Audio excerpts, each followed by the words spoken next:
Welcome back for our second video on the Aircraft Navigational Plotting Board Mark IIIA. In our first video, we covered how to draw a wind vector on the device.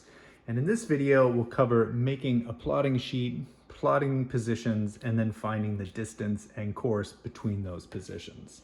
Before we do so, something that I wanted to mention about the construction of this device, that notice when I put a mark on the plotting board right here and move the only movable part, that position stays put.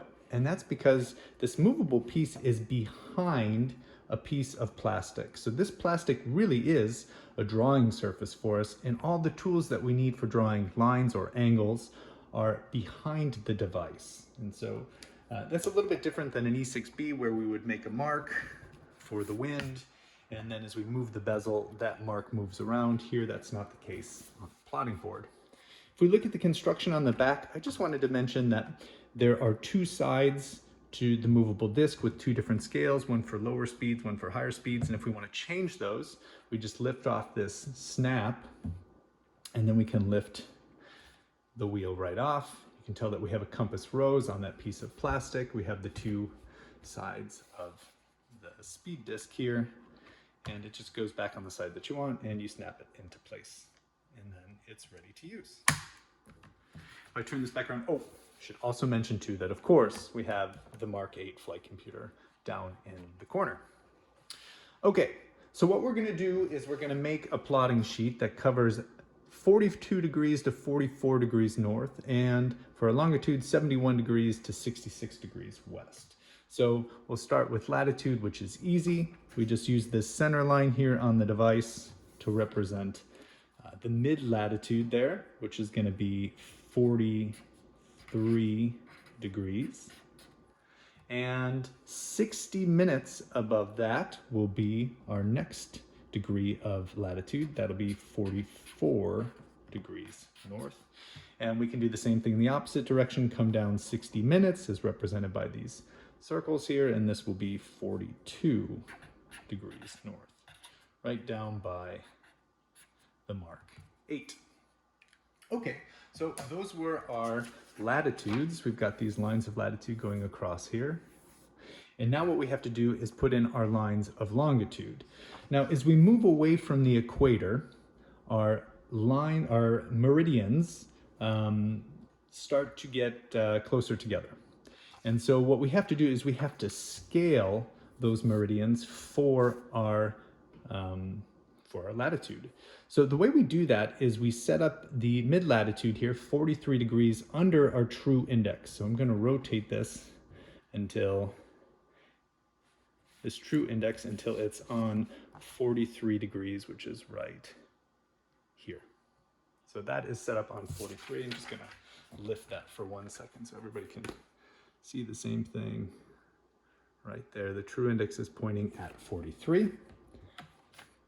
With that in place, what we want to do now is draw a line which represents that angle of 43 degrees. So I'm going to draw this straight down along a straight edge so that it's nice. You could do this with a free hand, but it will look better if we do it like this. Okay, now that line is on the plotting board. As you can tell, if I move it, the index back, you can still see that line set up at 43 degrees. What we need to do here is we need to mark off every 60 minutes. So I'm going to put a little X on every 60 minutes. So 60, 120, and 180, like that. And then in the opposite direction, same thing.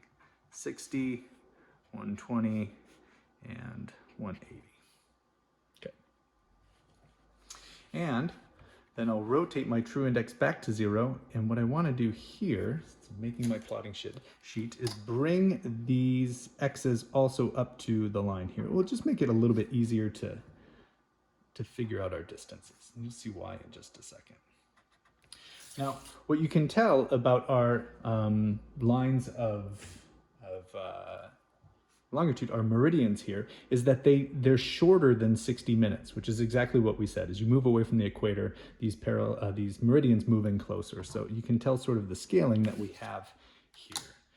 So in terms of our distances, we said that this was going to be, how do we want to do this? I think we need one more here. The mid latitude, or the mid longitude will be 69 degrees west.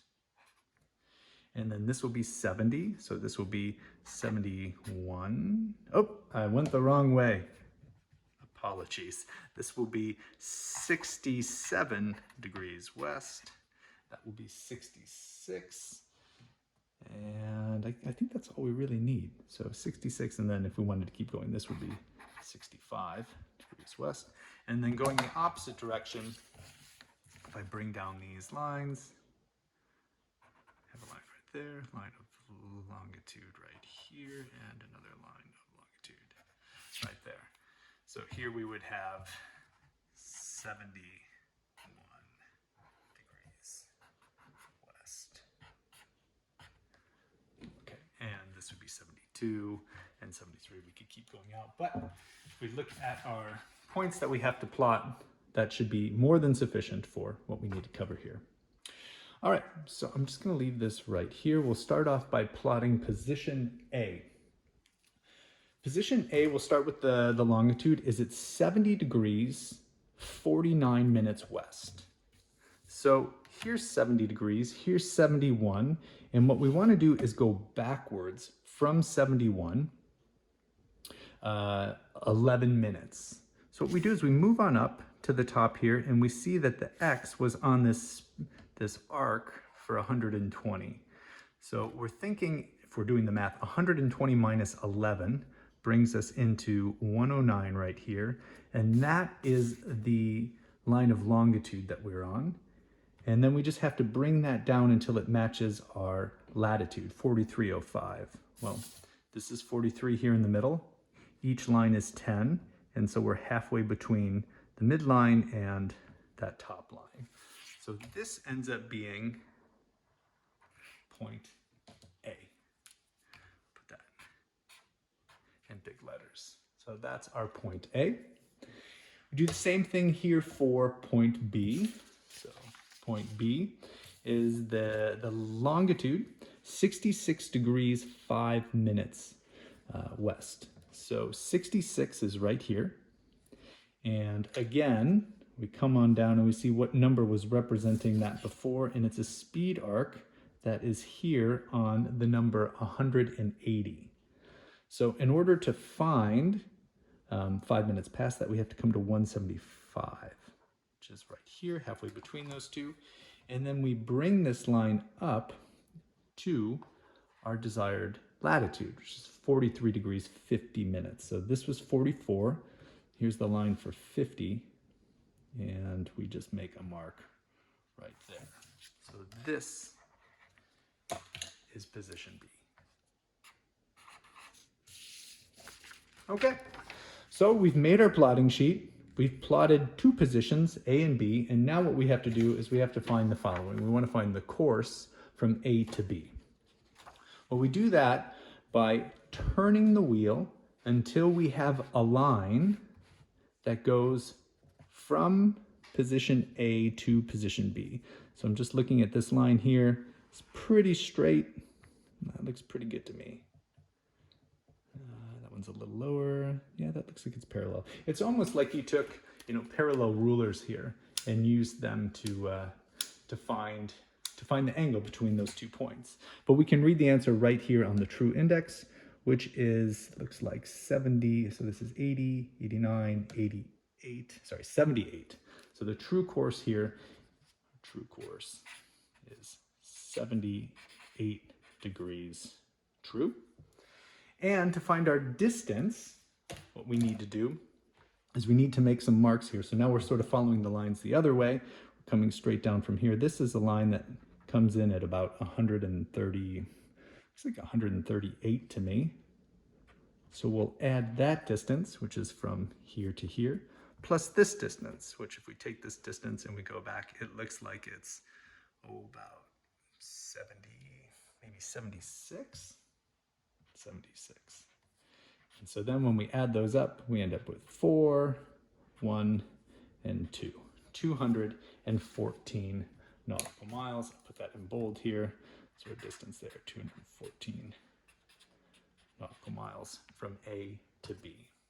So that's how the plotting board was used. If you were a Navy pilot and you were flying over the water, then you wouldn't have a whole lot of visual landmarks, so you could tell where a plotting board like this could be useful. It's also useful for plotting intercepts. It's useful for plotting celestial lines of position. Anything that you might want to plot without having the need for dividers and parallel rulers and straight edges. Everything was sort of built into this nice device, which again we talked about in the first video. Philip Dalton had patented in 1933. So that's it for this video. If you're interested in seeing how this plotting board shrunk down to become something a bit more manageable, check out the next video. Thanks for watching.